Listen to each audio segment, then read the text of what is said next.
السلام علیکم، آپ دیکھ رہے ہیں اردو میڈیا پوائنٹ۔ ناظرین، جنوبی افریقہ کے خلاف ٹی20 سیریز کے لیے پاکستانی اسکواڈ کا اعلان کر دیا گیا ہے۔ پاکستانی اسکواڈ میں کون کون سے کھلاڑی شامل ہیں اور پہلے ٹی20 میچ کے لیے پلینگ 11 میں کس کھلاڑی کو شامل کیا گیا ہے اور کون سے بڑے کھلاڑی اس میچ میں نظر نہیں آئیں گے، آج کی اس ویڈیو میں آپ کو اسی سے متعلق تفصیل سے آگاہ کریں گے۔ ناظرین محترم، ٹی20 اسکواڈ کی بات کریں تو پہلے نمبر پر بابر اعظم ہیں جو کہ قومی کرکٹ ٹیم کے کپتان ہیں۔ نمبر 2 پر حیدر علی، نمبر 3 پر خوشدل شاہ، نمبر 4 پر حسین طلعت، نمبر 5 پر دانش عزیز، نمبر 6 پر آصف علی، نمبر 7 پر افتخار احمد، نمبر 8 پر محمد نواز، نمبر 9 پر ظفر گوہر، نمبر 10 پر فہیم اشرف، نمبر 11 پر عامر یامین، نمبر 12 پر اماد بٹ، نمبر 13 پر محمد رضوان، نمبر 14 پر سرفراز احمد، نمبر 15 پر شاہین شاہ آفریدی،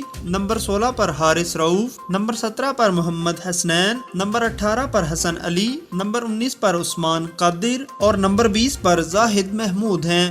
ناظرین، آپ کو بتائیں کہ 17 رکنی اسکواڈ کے بجائے ٹیم انتظامیہ کی جانب سے اس بار 20 رکنی اسکواڈ کا اعلان کیا گیا ہے۔ اب آپ کو پہلے ٹی20 میچ میں پلینگ 11 کے متعلق بتائیں تو نمبر 1 پر بابر اعظم ہیں، نمبر 2 پر دانش عزیز، نمبر 3 پر حیدر علی، نمبر 4 پر حسین طلعت، نمبر 5 پر افتخار احمد، نمبر 6 پر آصف علی، نمبر 7 پر محمد رضوان، نمبر 8 پر فہیم اشرف، نمبر 9 پر عثمان قادر، نمبر 10 پر حارث رؤوف، جبکہ نمبر 11 پر شاہین شاہ آفریدی ہیں۔ ناظرین، کیا اس پلینگ 11 کے ساتھ پاکستان اپنا پہلا ٹی20 میچ جیت پائے گا یا نہیں؟ کمنٹس باکس میں اپنی رائے ضرور دیجیے گا۔ اللہ نگہبان۔